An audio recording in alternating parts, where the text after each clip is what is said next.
Bien, a continuación analicemos la relación que hemos obtenido. El término de la izquierda, hemos dicho, es la tasa o la velocidad de flujo de calor, calor por unidad de tiempo, por unidad de área. Esto sabemos que se denomina flux o densidad de flujo, en este caso de calor. Sus unidades serán energía por área por unidad de tiempo. Esta ecuación nos dice que la tasa de flujo por unidad de área o el flux de calor es proporcional al gradiente de temperatura. No se olviden que el gradiente de temperatura se refiere a la variación de una magnitud escalar, en este caso la temperatura, con la distancia. La constante de proporcionalidad viene a ser la conductividad térmica del material. En este caso hemos dicho que el material es un sólido que está contenido entre dos placas. Nosotros podríamos colocar en lugar del sólido, podríamos colocar un gas entre dos placas o un fluido entre dos placas. El fenómeno de conducción va a ser el mismo a nivel molecular, pero en el caso de fluidos pueden aparecer los mecanismos, por ejemplo, de transporte convectivo o corrientes convectivas. Si nosotros pudiéramos anular esos componentes y solamente trabajar el componente conductivo, la ecuación es exactamente la misma. Bien, entonces vamos a llevar esta ecuación ahora a su forma diferencial. Es decir, llevamos al límite y suponemos que la distancia entre las placas se hace más pequeña cada vez, llegando a un límite para llevar la forma a su ecuación diferencial. Bien, en este caso esta sería la forma diferencial. El lado izquierdo, que es la tasa de flujo de calor por unidad de área, la denominamos Q minúscula con su componente de la dirección del transporte, que sería en este caso la dirección Y. En este sentido se está moviendo, se transfiere el calor. Cae la constante de proporcionalidad y en el caso del gradiente de temperatura debemos añadir un signo porque la temperatura está disminuyendo, como pueden ver acá. La temperatura disminuye en el sentido positivo de Y. Es decir, el cambio de temperatura es negativo a medida que Y aumenta.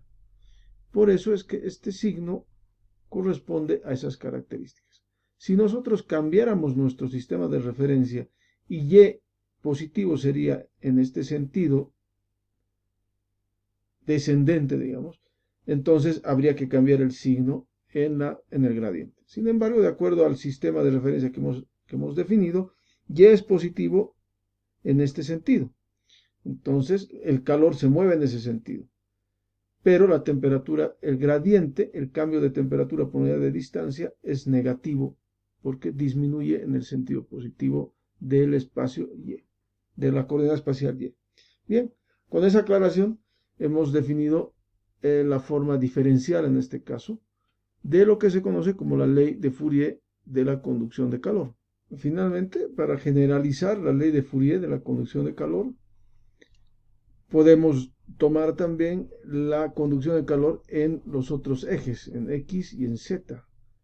De esta manera las ecuaciones tendrían esta forma. Aquí hay un error, por ejemplo, fíjense, esto es derivada respecto de X. Bien, con el complemento de estos componentes del flujo de calor o del flux de calor, nosotros podemos entender ahora que el flujo total de calor representado por este término es un vector que va a tener tres componentes, tres direcciones. Si nosotros escribimos esto de forma vectorial, colocando los vectores unitarios correspondientes, llegamos a una ecuación que básicamente es la ecuación del gradiente, ¿no? Sí, recuerden que el gradiente en realidad es un operador vectorial que lo que hace es tener una forma de vector, ¿no? Es por eso que la tasa o el flux de calor es también un vector. Bien, entonces esta sería la forma general de la ley de Fourier, considerando un sólido o medio donde la conductividad térmica es constante en cualquier dirección. A esto se denomina un medio isotrópico. Bien, por lo tanto, la conductividad es independiente de la dirección en la que elijamos movernos dentro del medio, y en este caso el medio se conoce como medio isotrópico. En un medio que no puede representarse mediante una característica isotrópica, la conductividad va a cambiar con la dirección en la que se mueve o se transporta el calor. Y eso va a cambiar esta ecuación. Por el momento, esta es la ecuación que vamos a manejar para plantear los problemas de balanzas de energía, considerando medios isotrópicos. A continuación, vamos a describir algunas metodologías generales para estudiar y determinar la conductividad de diferentes medios.